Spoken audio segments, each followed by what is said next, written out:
आज जो novel show है एटा बहुत अत्यंत चित्ताकर्षक थिला आउ एते सुंदर भाव रे से डेमोन्स्ट्रेट करे पावर नेवल नावल पावर आम देशर केते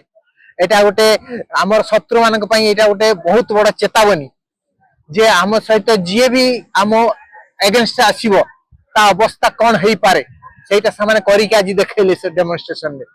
तेणु आम माने बहुत गर्वित जे आम देशर एभली एक नावल स्ट्रेंथ अछि। हां राष्ट्रपति तो यहाँ ओडिशा प्रति जेहेतु आम गौरवान्वित जे सी आम ओडिशार मयूरभंज बिलंग करू आ तेणु आसवा द्वारा राष्ट्रपति हवा द्वारा आम ओडिशार अनेक किछि माने हेबा परठू बहुत किछि आमको अचीवमेंट आमको मिली आहुरी आगो को बहुत काम होबार अछि एबे राष्ट्रपति जीवे बहुत गुड़े फाउंडेशन सेठी देबे रेलवे रो सेठी आ तेणु जो जिनस सेठी हमर सब सिमिलपाल एपटर रेललाइन हेई पारु नथला आज सेटा भी गुटे रास्ता खोली जिवो डिस्टेंस कमी जिवो बहुत लोक उपकृत हेबे सेतरे तेणु राष्ट्रपति आसीबा आम हबा आम ओडिशा पई गुटे गौरवर विषय आ ओडिशावासी भी तातर बहुत उपकृत होउछन। भीषण सुंदर माने এটা একটা গুড এক্সপেরিয়েন্স যে এত সামনে থেকে এত সুন্দর জিনিস দেখতে পাচ্ছি এটা লাইফ টাইমে। पहले कभी ये मौका मिला था मैम देखने का? হ্যাঁ নিশ্চয়ই মানে এটা তো আনএক্সপেক্টেড আমরা ভাবিনি এটা হবে বলে। आज से पहले कभी ये देखी थी कभी नौसेना का?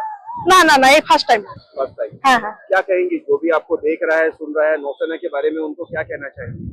খুব ভালো উদ্যোগে ভীষণ ভালো লাগলো এটা দেখে এবং চাই আবার পুরীতে হোক। अच्छा पूरी का जो व्यवस्था है सरकार केंद्र सरकार हो राज्य सरकार हो प्रशासन जिला प्रशासन व्यवस्था कैसी रही मंदिर में भी? ভীষণ সুন্দর আর সবথেকে বড় কথা হচ্ছে মেয়েদের জন্য ভীষণ সেফ রাস্তা থেকে শুরু করে ভীষণ সেফ কোনো প্রবলেম নেই। আজির এই যে আরেঞ্জমেন্ট করা যাইছি নৌসেনা তরফরু এবং রাষ্ট্রপতি মহোদয় এটিকে আসছেন পুরীবাসী অত্যন্ত খুশি এবং উৎসাহর দিন যাফଳରେ পুরীরে আজ বহুত গুড়াଏ লোকଙ୍କର সমাগম ହେଇଛି এবং भारत सरकार এই যে আরেঞ্জমেন্ট রে ওড়িশাରୁ পুরপল্লীରୁ ବହୁତ ଜାଗାରୁ পুরীରେ ଏ শো ଦେଖିବା ପାଇଁ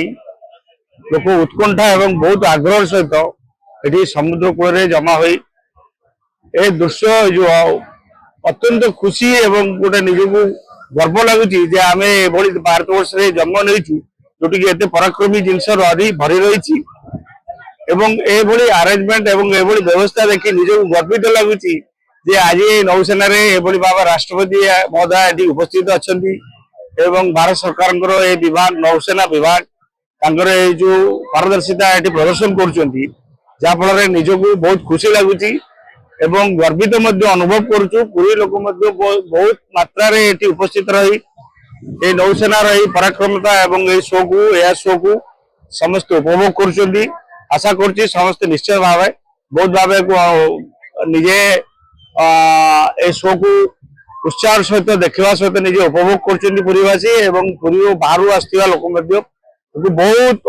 माने खुशी सहित आज ये दिवस टी पालन करने निश्चित भाव बाध्य हे जो भाव व्यवस्था है। आज जहाँ देखा प्राय केते भक्त माने केते लोकंकर समागम पुरी